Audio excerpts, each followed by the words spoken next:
Тэгэхээр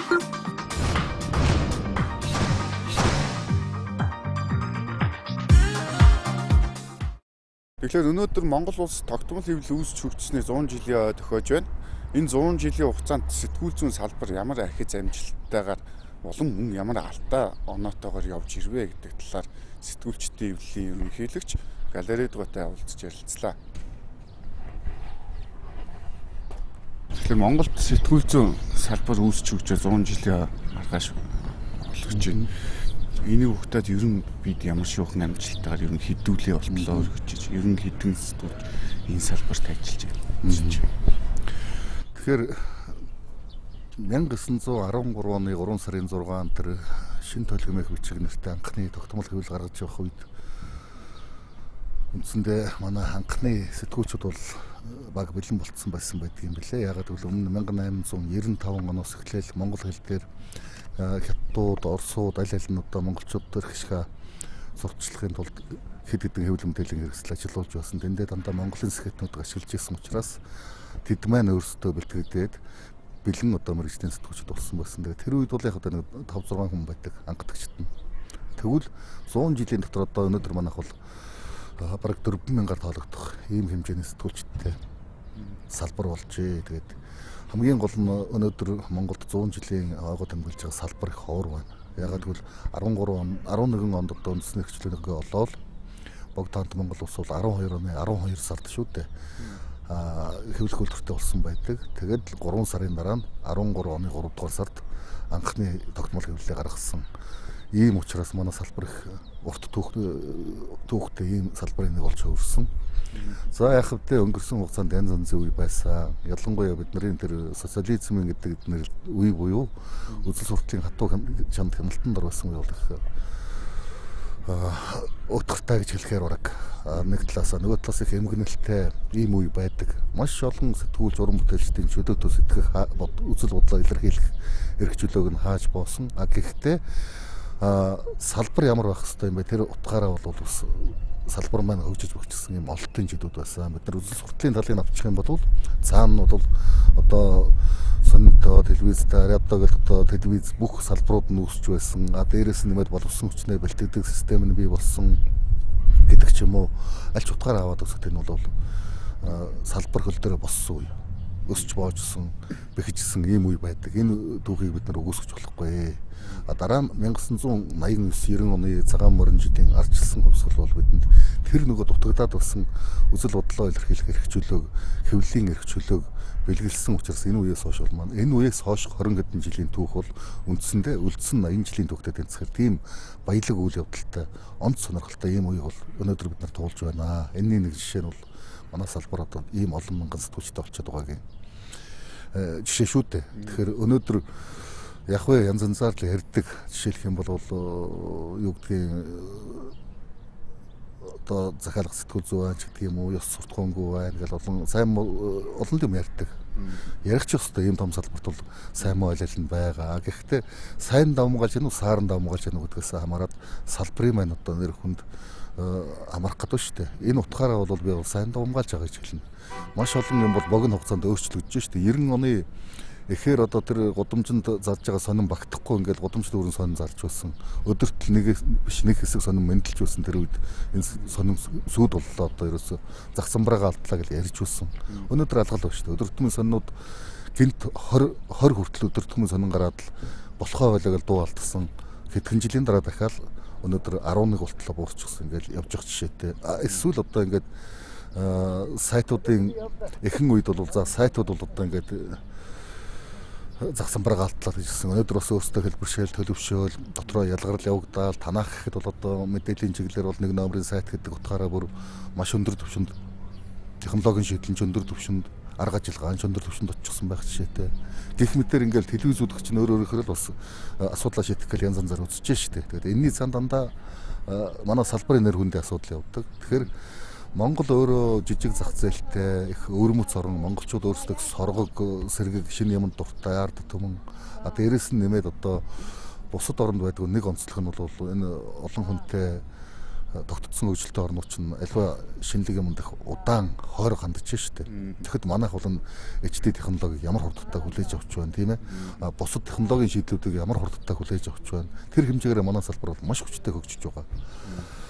Энийгээ дагаад яг зүгээр боловсон хүчний ур чадварын асуудал, ёс зүйн асуудал гэдэг бид жаахан тоглолттой юм уу бий. Гэхдээ энийг өөрөө зах зээл маань нэг талаасаа зохицуулна, нөгөө талаасаа бид нар өөрөө өөрсдийгөө одоо ингэж дотоод шүүмжлэлтэй хандаж асуудлаа алдаагаа засч чаддаг ийм эрүүл салбар учраас хүссэн ч хүсээгүй ч тодорхой хугацааны дараа бол манайх тэр бусдын хүсэж байгаа шиг тийм хүчтэй салбар болж чадна л гэж боддог. Тэгэхээр энэ 100 жилийн хугацаа гэдэг бол баггүй хугацаа. Энэ хугацаанд гэхдээ одоогоор хэвлэл мэдээллийн хэрэгсэл өөрийн гэсэн хэвлэлийн эрх чөлөөний хуулийн хүртэл батлагдаагүй. Сая батлагдах чийсэн хууль их бүр эвгүй эсэргээр эрх чөлөө биш хязгаарлах байдал руугаа ороод ингээд боллоо шүү дээ. За тэр ер нь та энэ байгууллагыг толгойлж байгаа юм. Ерөн шүүмжлэлтэй мэдээж хандах. Гэхдээ ер нь дараагийн хуулиудад ямар байдлаар оролцох. Хэвлэлийн сэтгүүл зүйн салбарын эрх зүйн орчин бол үнэхээр анхаарал татж байгаа.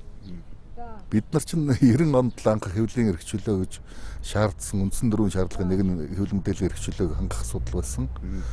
Дараагаар нь энийг хуучлан баталгаажуулаад одоо 90 онд анхны хуулийн төсөл гарсан юм шүү дээ. Тэгэл тэр үеэс эхлээл ингээл яриад батлуулах гал хөөцөлдөөл яваал янз янзын хүмүүс зүтгээд байсан, улс төрийн нөхцөл байдал өөрчлөгдөөл янз бүр л байсан. Тэгээд тэрэн дундаас 98 онд арай хэж нэг хууль гарсан, тэр бол бас чухал хууль болсон. Яг л төр хэвлэл мэдээллийн хэрэгсэлтэй байж болохгүй гэдгийг л баталгаажуулж өглөө шүү дээ. За олон нийтийн мэдээллийн хэрэгслийн тухай өөрөөр хэлэх юм бол төрийн мэдлийн маш том бүтцөөсөн үндэсний олон нийтийн ариадад телевизийг бол олон нийтийн болгож хуучлан баталгаажуулж хувиргаж өгсөн. Энэ бол их том алхмууд болсон. Гэхдээ салбараа бүхлээр нь аваад үзэх юм бол манайх ерөөсөө ямар ч хуульгүй гэж хэлж болохоор ийм салбар өнөөдрийг хүртэл явчлаа. Тэгээ хэрвээ энэ маань би боддгийн шүү дээ. Манай сэтгүүлчид, сэтгүүл зүйн маань өөрөө харьцангуй одоо тийм эрүүл ёс зүйтэй зарчимтай байхыг хичээдэг салбар учраас өднөр өдий дайны явж байгаа байх. Тэрнээс шинэ хэрвээ байгаль орчны салбар юм байсан бол өнөөдөр Монгол бол дууссан. Татварын ч юм уу эсвэл гайлын ч байдаг юм уу салбар маань манайх шиг ингээд хуульгүй 20 хэдэн жил явчихсан болвол бэлгэдлийн төдий ганц суултаа явсан бол өдөд дууссан. Манайх өдий дайны байна гэдэг чинь бол бид манай энд ажиллаж байгаа хүмүүс бол өөрсдөө сэтгэл зүрэхтэй бас ч гэж одоо хууль эрхээ хүндэлдэг юмны төрөнд явдаг хөгжил дэвшлийн төлөө явдаг ийм хүмүүс сэтгүүлчид байгаа учраас энэ салбар маань танагтай үлджээ гэж би сүүлийн үед бол хараад байгаа шүү дээ. Тэгээд нэг 20 хэдэн жил ийм зүгээр зөнгөөрөө одоо бараг байгалийн шалгарлаар гэж хэлж болохоор ийм орчинд аж төрөөд бид нар энэ хоорондоо салбар маань хөгжөөд өдий дайны болчихсон юм чинь одоо үлдэж нэг богинохон хугацаанд энэ алдснаа нөхөөд хууль эрх зүйн орчноо бол сайжруулаад төгс хуультай юм нь тодорхой ийм болоход бол нэг их хүндрэл байхгүй хаа гэж бодож байгаа. Сая хэвлэл мэдээллийн эрх чөлөөний тухай хууль бол уулна язгуур утга нэг чухал юм шүү дээ. Ягаад гэвэл Монгол улсын ерөнхийлөгч маань өөрөө сэтгүүлч хүн, ардчлалыг эрхэмлдэг хүн, хэвлэлийн эрх чөлөө ямар үнцэнтэйг хамгийн сайн мэддэг хүмүүсийн нэг бол манай ерөнхийлөгч. Энэ утгаараа ерөнхийлөгч маань их сайн хуулийн төсөл боловсруулсан. Энэ дээр нь бас нөгөө олон жил иймэрхүү хуультай болох гэж хичээгээ зүтгээд үзэл бодлоо илэрхийлээд амжилтанд хүрэхгүй байсан төрийн бус байгууллагууд одоо сэтгүүл зүйн судлаачид янз янзын нийгэмч нас нэг идэвхтэй бүлэг байна шүү дээ. Энэ хүмүүс бол маш идэвхтэйгээр оролцсон. Манай сэтгүүлчдийн байгууллагч гэсэн дэр хэлцүүлгэнд нь хэд хэдэн удаа саналаа өгсөн. Төрүүчийн сэтгүүлчдийн байгууллага одоо энэ байгаа байгууллага аль аль нь бол нэлээд идэвхтэй оролцоод санаа оноогоо яагаад ихтэй сургуулийн сэтгүүлч үлдэхтэй ихтэй сургуулийн эрдэмтэн докторууд санаа оноогоо ер нь бүгдээрээ тал талаасаа санаа оноогоо нэгтгэхэд их сайхан хуулийн төсөл болсон. За энэ бол нэлээд ийм боломжийн сайхан хууль гарах нэ гэдэг их хурл дөргөн барьсан байгаа. Зүгээр тэн дээр бол хоёр талтай асуудал үүссэн. Нуух юм байхгүй. Нэг талаасаа бол энэ хуулийг бол явуулахгүй сонирхол бол тодорхой бүлгийнхэнд бол байсан муух юм байхгүй. Нөгөө талаасаа бол энэ хуулинд янз янзын үзэл санаа шургуулчих оролдлогууд бол байсан. Сонгуулийн өмнө ерөнхийлөгч маань ч гэсэн бас өөрийнх нь тэр ардчлалын үндэсний амин сүнсийг баталгаажуулах гэсэн оролдлогын талаар болчихгүй гэж болгоомжлсон байх гэж бодож байгаа. Ингээд хууль маань татгцсан. Гэхдээ энэ бол төр зургийн үзэгдэл байхаа гэж бодож байна. Яг л бид нар цаашид бол ийм том салбар, ийм чухал салбар бол хууль эрх зүйн зохицуултгүйгээр явж болохгүй. Бид нар бол 20 хэдэн жил харин ч харьцангуй боломжийн төвшөнд энэ салбараа аваад ирлээ. Гэтэл дандаа хөлгүй байж болохгүй шүү дээ. Тий. Ялангуяа одоо бид чинь ёс зүйн хувьд бол бусдаас онцгой байх ёстой, хариуцлагын хувьд онцгой байх ёстой ийм салбар. Жишээ нь нэг эмч юм уу, нэг багш ажил дээр алдаа гаргахад тэр бол тодорхой бүлэг хүмүүст л хохирол учруулдаг. Нэг ажилчин одоо үйлдвэрийн ажилчин жишээ нь омс хийж байгаад нэг тийм гологдол гаргалаа тэр бол нэг л хүнд очдог, нэг л хүн хохирдог. Гэтэл та бид нар бол буруу мэдээлэл санаатай болоод санамсаргууд өгөх юм бол нийгэм тэрээр яриа тэрийг үнэн гэж хүлээж авдаг учраас их аюултай. Энийг бид нар байнга санаж ёс зүйтэй байж, дээрээс нь хариуцлагатай байж ингэж явах хэрэгтэй учраас л энэ салбарт бол бас энэ эрх зүйн зохицуулт чухал юм аа гэдэг дээр ус агаар мэт хэрэгтэй гэдэг дээр санал нэгтэй байгаа. Тэгэхээр ер нь улсын хурлын гишүүдч тэр энэ парламентт байгаа хүмүүс өөрсдөө хэвлэл мэдээлэл хэрэгсэл хийх нь байна л да. Тэгээд энэ хуулийн дээр ч бас нэг гол заалт бол энэ хөрөнгө оруулагчийг бодлогод оролцохгүй байх талаар тусгаж өгсөн байсан тийм. Өөрөөр хэлбэл тэр өөрсдийнхөө нөгөө нэг одоо дуу хоолой олгогч гэдэг юм уу өөрөө үзэл бодлыг тунхаглахын тулд хэвлэл мэдээллийг хэрэгсэл байгуулдаг, тэгээ ажилуулдаг, захиалах нөгөө зэтгүүлж өгнө. Энэ байдлаас л гарах дургуул байгаад ах шиг байна л да. Тэгээ энэ дээр бол тодорхой байсан л даа хөө. Ягаад гэвэл энэ хөрөнгө оруулалтын асуудал чи өөрөө их ойлгомжтой юм байгаа шүү дээ. Ягаад бол хинч ямар ч салбарт хөрөнгө оруулж болно. Энэ бол ардчилсан нийгмийн давуу тал, тийм ээ. 70 настай хүн ч өнөөдөр бизнес эрхэлж болно. 7 настай хүүхч бизнес эрхэлж болно. Энэ утгаараа манай салбарч гэсэн бас тэр бизнесийн нэг хэсэг мөн үгүй мөн. Гэхдээ энэ салбар бол онцгой салбар. Дөнгөж сая тавд дээр ярьлаа шүү дээ, тийм ээ. Нэг буруу мэдээлэл юм уу, нэг санаатаагаар мушгин гойсон мэдээлэл түгээхэд нийгэм тэрээр үнэн гэж хүлээж авдаг учраас энэ салбарт бол тэр үзэл бодлын хэрэгсэл болгож энэ мэдээллийн хэрэгслийг ашиглаж хөрөнгө оруулах нь бол угаас зарчмын хувьд буруу юм. Тэгэхээр энэ салбарт хөрөнгө оруулж байгаа хүмүүс бол өөрсдөө энийг ухамсарласан. За магадгүй энэ бол намааг ч гэсэн буруу алхам хийвэл гөвөх эрхтэй гэдгийг ойлгосон ийм хүмүүс хөрөнгө оруулалт хийгээд явах юм бол сая бид нар бол айдасгүйгээр одоо эзэн юу гэдг хэлчих бол эсвэл одоо энэ тэр намын хны одоо юу гэдгийг таалд нэцэхгүй юм болчихгүй айдасгүйгээр ингээд яг үннийг мэдээлээд өгөх юм боломжинд бүрдэх ёстой. Тэгээд энийг бол эцдийн би зүгээр төр зуурын одоо юу гэж харж байгаа штэ. Нэг төр зуурын үл ойлголцол гэж ойлгож байгаа. Яагаад би ингэж бодож байгааг бол 90-ад оны ихэнх үед бол жишээ нь тэр нэг хязгааргүй өргөчлөө анаарах байдал манай сэтгүүлсүүд байсан шүү дээ. Тэр үед бол эцдүүд үнэхээр бүгд л гэж ханддагсан. Миний сонир юу өчгөн миний асуудал. Чи сонир юу өчгөн чиний асуудал гэсэн ийм байдлаар ханддаг болсон бол одоо нийгмээрээ нийтээрээ бид нар эн чинь энэ хэвлэл мэдээллийн хэрэгсэл гэдэг юм чинь энэ үнний дуу хоолой байх ёстой юм байна. Энэ хэвлэл мэдээллийн хэрэгслээр дамжиж байгаа энэ мэдээлэл бол нийтийн юм байна. Энд нийтлэг эрх ашиг байдаг учраас энд бас хувийн эрх ашиг хоёрдугаар тавих ёстой юм байна гэдгийг бол ойлгоод эхэлчихэж шүү дээ. Тэгэхээр энэ салбарт хөрөнгө оруулсан ялангуяа улсын их хурлд байж байгаа тэр гишүүд бол энийг бас ойлгомжтой удахгүй ойлгоно. Тэгээд угаасаа асуудалгүй байхын дээр юм байна. Ингээд тодорхой байхын дээр юм байна. Тийм ээ. Хүн дээч амар ажиллаж байгаа хүн дээч амар надад ч амар гэдэг ийм утгаараа яваад ирэх юм бол аяанда тэр бизнес утгаараа ашиг өгч байгаа зөв менежмент явж байгаа хөл мэдээллийн хэрэгслээс бол тэр хүн оруулсан хөрөнгөө бол хэд нуглал олоод авна. Энд бол ард иргэд ямар нэгэн тийм эцдийн нөлөөгүй бодит мэдээлэл хүлээгээд авах ийм боломжинд зам нь нээлттэй болно гэсэн хайлтал талдаа харилцсан ашигтай ийм л зам байгаа гэдгийг олж харах байх уу. Өнөөдөртөө бол яг хөө ингээд зарим хүний дотор янз янз шигтэй чинь тэгээд зарим хүнд бол болгоомжл байгаа, айдас байгаа. Хөнгөрсөн нийгмийн бидний сэтгүүл үлдсэн нэг том аюул ба шүү дээ. Ингэж байгаа төр яах ч юм бэлээ. Булаагаад авчих ч юм уу гэдэг ч юм уу. Тэр айдас бол ялангуяа тэр нэг 20% холбоотой юм дээр их харагдсан шүү дээ. Юу гэж л одоо иргэдээ өмчтэй болгоё, эрх чөлөөтэй болгоё. Оюун санааны болоод эдийн засгийн эрх чөлөөтэй болгоё гэж тэмцэж зорж ирсэн энэ тогтолцоо маань юу гэж л одоо өөрсдийнх нь бий болгосон тэр баялагын 80% нь булааж байгаа 20% нь өөртнүүлдэг ч юм лөөр юм хийхгүй шүү дээ бас. Тэгэхээр энэ бол тэр айдсын илэрхийлэл гэж би харж байгаа. Тэгэхээр сэтгүүлчдээ 15 дугаар их хурлаас маш та энэ албан тушаал томилогтой бас баггүй хугацаа өнгөрлөө. Ер нь энэ ажиллаж яхад одоо сэтгүүлчдийн эрхийг хамгаалагч байдаг юм энэ тал дээр ингээ ажиллахад тулгарч байгаа ер нь бэрхшээл үү? Одоо жишээ нь редакцууд бол ямар нэгэн байдлаар ийм хөрөнгө оруулагчаас хамааралтай байгаа дээ шүү дээ. Зарим нь их багийн хувьд л өөрчлөлт байгаа л та. Тий. Тэр нэртэй хамтарч ажиллахад ч байд юм уу? Одоо нэг байдлаар нэг дуу хоолойгоо нэгтгэхэд нэгтгэхгүй байх ч байд юм уу? Тиймэрхүү юм ер нь ямар шиг. Түгээмэл ягаад гэвэл энэ чинь өөрөө би бол энийг эрүүл үзэгдэл гэж үзэж байгаа шүү дээ. Бүгдээр ингээл нэг даллангууд ийшээ ханараал, нэг даллангууд тийшээ ханараал байдаг бол эргэлзээтэй. Энэ бол их сэжигтэй байхгүй юу? Манай салбарынхан бол өөрийнхөө асуудалд хандж байна. Өөрийнхөө байр сууриас хандж байгаа учраас сэтгүүлчдийн хэвлэлийн зохион байгуулж байгаа ажилд дэмжих үедээ дэмжиж байна. Өөрийнхөө байр суурийг илэрхийлээд татгалзах үедээ татгалздаг. Тэгч ёстой угаасаа. Гэхдээ ерөнхийн нэг том бэрхшээл юу тулгарсан бэ гэвэл нийт сэтгүүлчдийн эрх ашиг, ялангуяа ажиллаж байгаа энэ сэтгүүлчдийн эрх ашиг гэдэг юм бол өөрөө яалтх одоо эзэдийн эрх ашиг, манай байгууллагын одоо тэр эрх ашиг хоёр бол хоорондоо зөрчилддөг.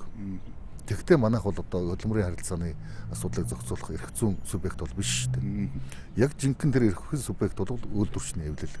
Өөрийн гэсэн хуультай, маш сайн босоо тогтолцооны бүтцтэй, их хүчтэй ийм байгууллага байдаг. Тэгэхээр сэтгүүлчдэд бол бид нар та нар өөрсдөө сайн дурын үндсэн дээр өөрийнхөө үйлдвэрчний эвлэлийн байгуулад энийг салбарын үйлдвэрчний эвлэл болгоод тэгээд энэ том сайн хуулиндаа уулынхаа хүрээнд ингээд хүчтэй ажиллаж чадах юм бол өөрсдийн цалин хөлсөө нэмэгдүүлэх, хөдөлмөрийн нөхцөлөө сайжруулах боломж чинь нээлттэй байна шүү гэдгийг бид зөвлөж байгаа. Тэрнээс энийг зохион байгуулах хууль эрх зүйн үндэс баггүй. Хэрвээ бид очиод зохион байгуулах гэвэл бид хууль зөрчигч болж явна.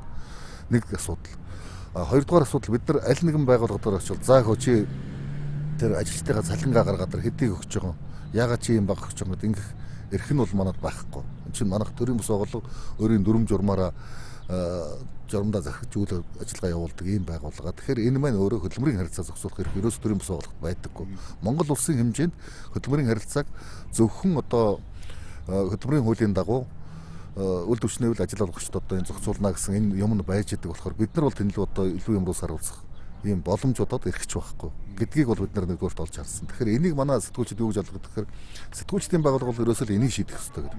Нийгмийн асуудал шийдгээд байдаг. Гэтэл нийгмийн асуудал шийднэ гэдэг нь эргээд өөрөө яг хөр нөгөө хөрөнгө оруулсан субъектууд маань тухайн хэвлэл мэдээллийн хэрэгслээ ашигтай ажилуулсны үндсэн дээр хуримтлал бий болгоод тэр хуримтлалаасаа тодорхой хувийн ажил хэсгийнхаа одоо тогтвортой байдал юу гэдгийг одоо илүү урам зоригтой ажилуулахад нь зориулаад илүү одоо тийм найдвартай ажиллахад нь зориулаад зарцуулах тэр асуудал шүү дээ. Тэгэхээр бид тухайн байгууллага ашигтай ажиллаж байна үгүй юу? Нэгдүгээр, хоёрдугаар тухайн байгууллагын олсон мөнгийг чи одоо өнөөдөр 10 сая төгрөг олсон байна. Энэний 5 саяын заавал одоо сэтгүүлчд зориул гэж ингэ шаардах хэрэг бидэнд байхгүй байх жишээ. Тэгээд гэх мэт ийм бэрхшээлүүд бий. Гэхдээ энэ эрүүл үзэгдэл. Тэр 15 дугаар хууль дээр ч гарч ирж ирсэн нөгөө энэ байдлаасаа ч болоод ч юм уу эсвэл бол нөгөө сэтгүүлчдээс сайн дурын үндсэн дээр л нэг жоохон юм татвар гэж нэг юм татаас авдаг байснаа тэр нь ч одоо бүр байхгүй болсон тийм ээ.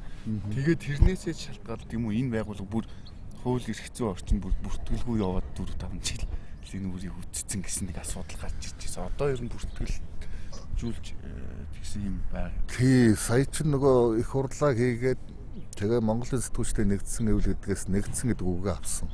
Нэгдсэн гэдэг үгийг хасангууд эн чинь шинээр бүртгүүлэх угаасаа журман тийм юм байна лээ. Шинээр бүртгүүлэх шаардлага гарч ирсэн. Улсын бүртгэлд нь бүртгүүлсэн, ном журмаар нь салбар зөвлөлүүдэд байгуулж байгаа. Тэгэхээр гишүүдээ бол шинжилэн бүртгэж эхэлсэн. Энийг бол жилийн турш зарлал, хэвлэл мэдээллийн хэрэгслүүдтэй харьцаал, яриад сэтгүүлчид өөрсдөө яриад ингээл явж байна л та. Тэгээд бүртгэлд хамрагдж байгаа явсуулж явах удаан байгаа үнэн. Бид ч бас энэ дээр нөлөөлсөн баг. Ягаад гэвэл гишүүнч вэ, гишүүн биш ч вэ үнэхээр мэрэгжлийн үйл ажиллагаанд нь саад учирсан бол бид ямар сэтгүүлчийг хамгаална гэж мэдгдснээс хойш бас манайхан жаахан бүртгүүлэх нь жаахан багассан тал байх шүү гэн. Тэр дөрөв бидний ирээд хамгаалч юмс гэж бодд юм байгаа үстэй. Гэхдээ энэ бол өөрөө угаасаа сайн дурын асуудал шүү дээ. Гишүүн байх хэсэг нь. Дээрээс нь би нэг том толгойд нь шийдчихсэн юм бол тэр татварыг заавал авах гээд байх шаардлагагүй. Гишүүнчдлийн бүртгэлийн татвар юу одоо тэр нэг 50000 төгрөг байгаа юм л та. Ингэрийн тэмдэг тэр нэг пластик үнэмлэх хоёроо мөнгөний бол аваа. Үлдсэн тэр жидийн хугацааны татвараа төлөх хэсэг асуудал нь бол наад хүний чинь өөрийнх нь мэдэх асуудал. Битгий албадаа. Яагаад гэвэл 14 онд миний сонголт хугацаа дуусна би энэ ажлыг өгнө, тайлагнаад үед бол жишээ нь тэр татвараа төлөөгүй хүн бодвол миний ажлыг дүүрэх хэрэггүй шүү дээ. Яг л өөрөө өөргөө биелүүлээгөө тэр хүн чинь. Тэгээ манай дүрмэнд бол 1 жилээс дээш хугацаанд татвараа төлөөг бол гишүүнэтчлээс хасна гэсэн залттай. Тийм учраас одоо тэн дээр бол хэн нэгэн одоо энэ байгууллагын идэвхтэй гишүүн биш хүн өөргөө биелүүлээгүй тийм хүн орж ирээд шүүмжил тавих юм бол би хүлээж авахгүй. Гэхдээ би бүх юмыг нээлттэй явна. Одоо ингээд их хурлын дараа жаахан ажиллагааг болонгууд сонгуулийн үеэр алга болчихсон сайтаа дахиж ажилд оруулна гэж бодож байгаа. Тэгээд тэр сайтан дээр бол бүх гишүүтэй нээлттэй тавиад татвар төлөлтийн байдлыг тавиад гүйцэтгэх хорооны гишүүдийг одоо бүр хурал эрсгийн байдлыг хүртэл нээлттэй тавьчих гэж бодож байгаа. Сүүлд нь бүгдээрээ харж чиг. Тэгээд бүх юмаа ингээд ил тавьчихтаа зэрэг 14 онд ажиллаад өгнөхөд чамар нөхдөөч гэсэн юм асуух юм тодорхой. Энд бол тийм хаалттай бид байж болохгүй шүү дээ энэ байгууллага бол. Яг л чинь гишүүдийнхээ эрх ашигын төлөө үйлчлэх ёстой байгууллага. Энэ байгууллага хаалттай байсан үе бий. Энэ байгууллага гишүүдэд алгачилж үздэг байсан үе бий. Би бол өнөөдөр тэр ямар хэвлэлд ажиллахаас нь үл хамааран тэр сэтгүүлч хэн байхаас нь үл хамааран насны болоод ажил эрхлэлтийн хөдөлмөр эрхлэлтийн байдлын ямар нэг ялгуурад гаргалгүйгээр бүгдэд нь тэгш харьцаараа бүгдэд нь үйлчлээрэ гэдэг энэ л зарчмыг бол энд ажиллаж байгаа хүмүүстэй мөрдлөг болгож ажиллахыг хичээж байгаа. Энэ ч утгаараа манай чинь нэг хэсэг одоо тоорч алхаж байсан. Эсвэл одоо тэртээ тэргүй эднэр намайг яахгүй гишүүнээр өсөөлөхгүй гэж бодож авсан хүмүүс бол сүүлийн үед бас хандж байна. Тэгэхээр ер нь сүүлийн үед хэд хэдэн сэтгүүлч шүүхий хаалга татаад амжсан. Тэр болгонд бас редакц гэхээсээ илүүтэй та явж байгаа харагддаг. Тэгээ ингээ ер нь эрүүгийн хуулиар ч юм уу сэтгүүлчдийг шүүгээд байх магадлал их өндөр байгаа гэдэг. Зарим ч ял авдаг. Тэгээ иргэний хуулиар шүүж болдгүй мүү гэсэн байр суурьас сэтгүүлч хандж байдаг л. Тэгээ улс төрчдийг бичлэхээр хүүхний нууц талдлаа гэдэг ингээд янз бүрээс энээс болоод их асуудал. Энэ тал дээр ер нь ямар юм ажиглагдж тань дээр нилээ хэдийн шүүгээ. Тэгэлгүй яах вэ? Сая бол одоо ерөөсөө ерөнхийлөгчийн санаачилсан хэвлэл мэдээллийн эрхчлөөний тухай хуулийн чинь амин сүнс нь яг сая ярьсан гэдэг асуудал байсан юм шүү дээ. Улс төрч хүн бол өөрөө өөрийн хүсэл зоригоор олонний өмнө нээлттэй гарч ирж байгаа этгээд хөв хүн тийм ээ. Тэгэхээр тэр хүний алхаа гიშгээд бүх юм л одоо болно олонний өмнө нээлттэй л байх хэрэгтэй. Тэр хүний хувийн амьдрал ч гэсэн одоо тодорхой хэмжээнд нээлттэй байх хэрэгтэй. Тэр хүний хувийн амьдрал гэж байх ёсгүй шүү дээ. Үндсэндээ бол яг тэгвэл улс орны төлөө ард түмний төлөө өөрийгөө зориулъя гэдэг ухамсартайгаар гараад ирж байгаа юм бол хувийн амьдрал гэдэг нь хоёрдугаар тавьсан хүн байх хэрэгтэй. Ёс суртахуун нь тийм өндөр түвшинд байж сая улс төрч болно. Энэ ч утгаараа барууны сэтгүүл зүй бол одод улс төрчид олонний танил хүмүүст бол их хатуу ханддаг шүү дээ. Тэдний алхаа гიშгэ болгон илд байдаг. Мөрддөг, мөшгдөг. Тэр хэдээр тэд нар шүүхд өгдөг. Яг бол соёл нь тийм, үүрэг нь тийм. Манад бол өнөөдөр тэгэхгүй байна л да. Аль болох нуугаал, хувийн нууцч гэж нэг үзэл эсвэл одоо төрийн нууцч гэж одоо юмд оруулчих мэдэх ийм нөхцөл байдал байна. Тэр нөгөө эрүүгийн хуулийн 110 111 зүйл гүтгэх доромжлогч одоохондоо байж байна. Гэхдээ энд нэг юм байдаг. Тэр нь юуг бол сэтгүүлчийн мэргэжлийн үйл ажиллагаа эрхэлж явах явцад саад учруулах юм бол эрүүгийн хуулийн 139 дэх зүйлээр бас шийдвэрлэх зүйл анги биш үү. Энийг манайхан хэрэглэхгүй байгаа юм. Одоо яг эрүүгийн хуулийн шинжилсэн одоо найруулга бэлтгэгдэж явах шиг байна. Тэгээд энэ дээр бид нар энэ ажил өнгөрөнгөд бас саналаа өгнө. Эрен дотроо бол тэр эрүүгийн хуулийн 139 буюу одоо сэтгүүлчдийн мэргэжлийн үйл ажиллагаа эрхлэхэд саад хийхэд энэ зүйл залтаа илүү нарийсхан тодтогч өгөөс хүсэлтэй байна. 110 111 зүйлийн тухайд бол тэртээ тэргүй нэгдмэл ойлголтод хүрсэн байгаа. Энд бол одоо гүтгэх гэдэг асуудал бол санаатай байх юм бол өөрөө бас шийдвэр хүлээх ёстой. Доромжлох гэдэг бол өөр юм аа. Энэ бол иргэний журмаа шийдэх асуудлаа ч гэдэг юм уу. Ингээд ялгаа заагалчтай учраас энэ дэр гайгүй байх. Өнгөрсөн жил их олон зөрчил гарсан. Үнэн. Гэхдээ энэ зөрчлүүд бол дандаа хуулиар шийдэж болох зөрчлүүд байсан. Хуулиар зөрчсөн зөрчлүүд гэсэн өөрөөр хэлэх юм бол. Жишээлбэл мэдээлэл олж авахаар очиж байгаа сэтгүүлчийг өмнөөс нь одоо оруулахгүй тэгээд хаалтыг тавиад камерыг булааж аваад бүр сүлдээ одоо өөрийн тодорхой хугацаагаар саатуулчих шүү дээ хамгаалтын алба шүү дээ. Энэ 10 хэдэн зөрчлийн 11 зөрчил болсон. Үндсэндээ хамгаалтын албаныхан эрхээ хэтрүүлсэн. Гэхдээ энэ хуулиар зохицуулалт хуулиндаа зүйл залттай ийм зөрчлүүд байсан л да. Тэгэхээр энэ юу хэлж ийнэг бол ерөөсөө нөгөө болохгүй өтөхгүй байгаа 110 111-ээр асуудал үүссэн юм биш. Бол байгаа хуулинд заасан асуудлаар хамгаалтын албаныхан өөрсдөө эрхээ хэтрүүлсэн л ийм зөвлөд байсан. Одоо өнгөрсөн 10 манай Facebook руу орох юм бол тэр зөвчлүүд бүгд жагсаалттай байж байгаа. Тэгээд тэрийг ингээ харах юм дандаа хамгаалалтын алба. Тэгэхээр хамгаалалтын албаныхан ямар ажиллах хэвээр ямар журмаар байх юм гэдгийг хууль зүйн яамд чинь хамгаалалтын албанд эрх өгдөг байх тийм ээ. Тэр эрх өгж байгаа субъект бол тэр эрх хүсэж байгаа хамгаалалтын албаныханд бол тавьдаг босгоо өндөрсгмөр шаардлагынхаа босхийг өндөрсгөх шаардлагатай юм шиг байна. Хамгаалалтын албаныханд одоо бас энэ хууль мөрдөх талаас нь ялангуяа сэтгүүлчтэй хэрхэн яаж ажиллах уу гэдэг талаас нь одоо бүр тусгаалan онцгойлон бас анхаармаар юм шиг байгаа юм.